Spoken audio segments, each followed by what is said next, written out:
ప్రభువైన యేసుక్రీస్తు వారి నామంలో మాకు అత్యంత ప్రియులను సన్నిహితులైనటువంటి అంబాసిడర్ ఆఫ్ క్రైస్ట్ వీక్షకులందరికీ శుభాభివందనములు.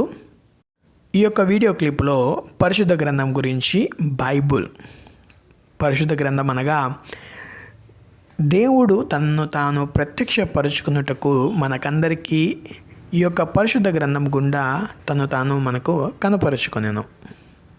ఈ యొక్క ప్రత్యక్షతలు ఎన్ని రకాలను చూసుకున్నట్లయితే, సాధారణంగా దేవుడి గురించినటువంటి ప్రత్యక్షత, సృష్టిని మనం చూసినప్పుడు దేవుడు అనేవాడు ఉన్నాడని, సృష్టికర్త అనేవాడు ఉన్నాడని, సాధారణంగా దేవుడు గురించినటువంటి ప్రత్యక్షత మనకి సాధారణ ప్రత్యక్షతలో మనకి లభిస్తుంది. అయితే ప్రత్యేకమైనటువంటి ప్రత్యక్షతలో ప్రభువైన యేసుక్రీస్తు వారి గుండా మరియు పరిశుద్ధ గ్రంథం గుండా దేవుడు తను తాను మనకు బయలుపరిచను. అదేవిధంగా అంటే ఈ సృష్టిలో దేవుని గురించినటువంటి ఒక గ్రహింపు, ప్రత్యక్షత మనకందరికీ లభిస్తుంది. అయితే స్పెషల్ రెవల్యూషన్ అనేటువంటి ఒక ప్రత్యేకమైనటువంటి తను తాను కనపరుచుకునేటువంటి విధానంలో ప్రభువైన యేసుక్రీస్తు వారి ద్వారాను, పరిశుద్ధ గ్రంథము ద్వారాను దేవుడు తన యొక్క ప్రత్యక్షతను మానవులకు అనుగ్రహించెను అని మనము గుర్తించవలెను.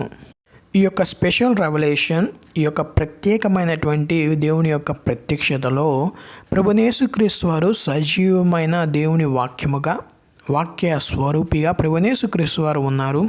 అదేవిధంగా వ్రాయబడినటువంటి వాక్యముగా పరిశుద్ధ గ్రంథము, పరిశుద్ధ లేఖనములు వ్రాయబడినటువంటి దేవుడి యొక్క వాక్యముగా, వాక్య భాగములుగా మనకు అనుగ్రహింపబడినవి.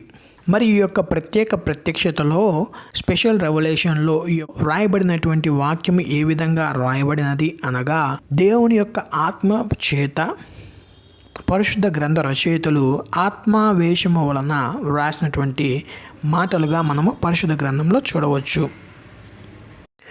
2 తిమోతి 3వ అధ్యాయము 16వ వచనంలో దైవావేశం వలన వారు పరిశుద్ధ గ్రంథాన్ని దైవ ప్రేరణ చేత రాయడం జరిగింది. దైవావేశము లేదా దైవ ప్రేరణ, ఈ పదములను పరిశుద్ధ గ్రంథము వద్దకు వచ్చినప్పుడు మనము గుర్తుపెట్టుకోవాల్సినటువంటి మాటలు. దేవుని వాక్యము లేదా పరిశుద్ధ గ్రంథము అనేది దైవ ప్రేరణ చేత వ్రాయబడినటువంటి గ్రంథము.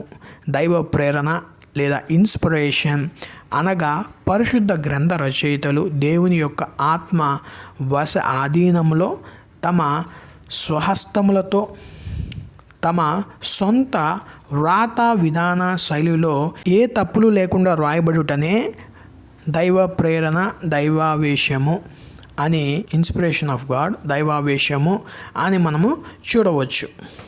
అయితే మొట్టమొదటిగా రాయబడినటువంటి దేవుని యొక్క వాక్య భాగములైనటువంటి గ్రంథపు చుట్టలు మొదటి శతాబ్దంలో లేదా దేవుడి వాక్యము దేవుడి యొద్ద నుంచి పరిశుద్ధ గ్రంథ రచయితలు రచించినప్పుడు ఆ యొక్క గ్రంథపు చుట్టలో ఎటువంటి దోషములు, ఎటువంటి లోపములు, ఎటువంటి తప్పిదములు లేకుండా ఆ యొక్క దేవుని యొక్క మాటలను ఎత్తిపట్టి రాయడము జరిగినది.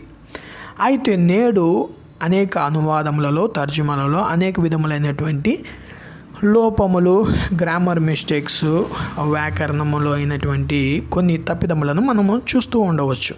అయితే చూస్తూ ఉన్నాము కూడా.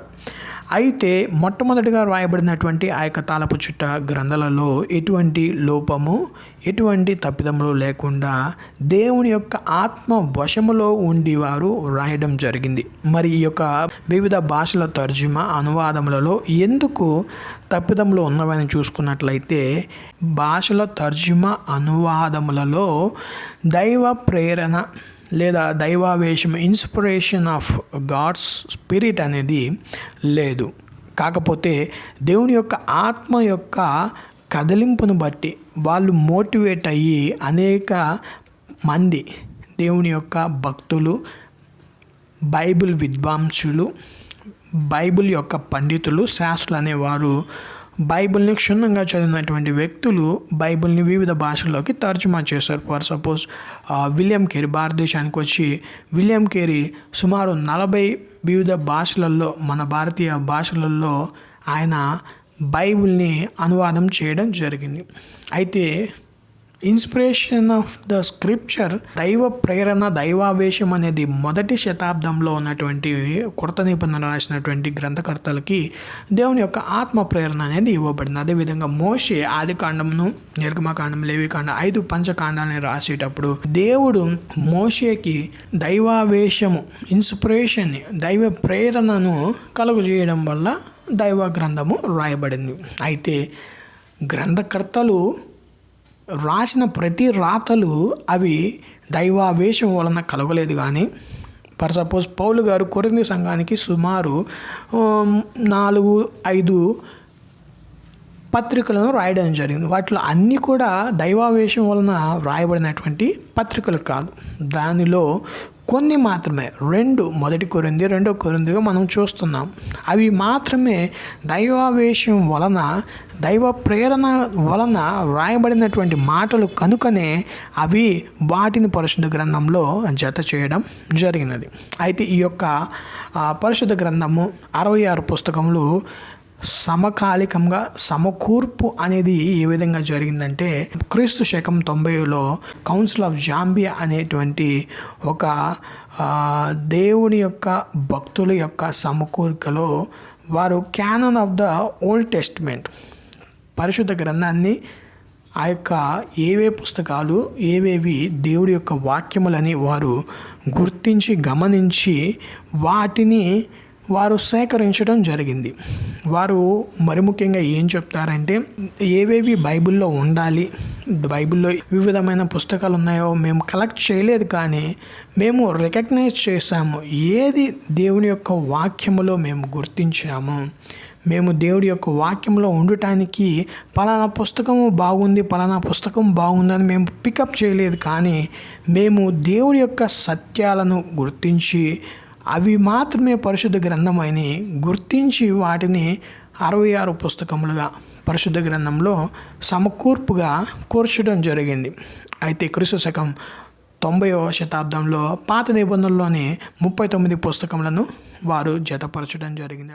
అదేవిధంగా కౌన్సిల్ ఆఫ్ కార్తేజ్ అనే క్రీస్తు శకం 397లో కూడా 27 పుస్తకములు క్రొత్త నిబంధనలో సమకూర్పుగా దేవుడి యొక్క వాక్య భాగములని గుర్తించి అవి సమకూర్పుగా కూర్చడం జరిగింది.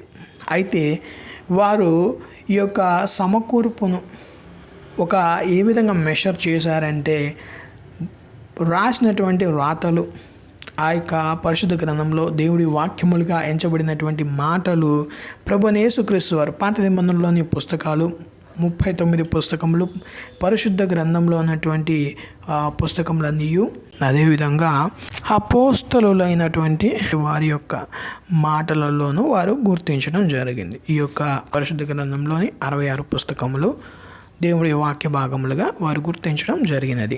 అయితే పరిశుద్ధ గ్రంథము దైవ ప్రేరణ చేత వ్రాయబడినటువంటి మాటలు, God's word never go wrong. దేవుడి మాటలు సత్యమైనవి, అవి ఎంత మాత్రము అసత్యములు కాదు.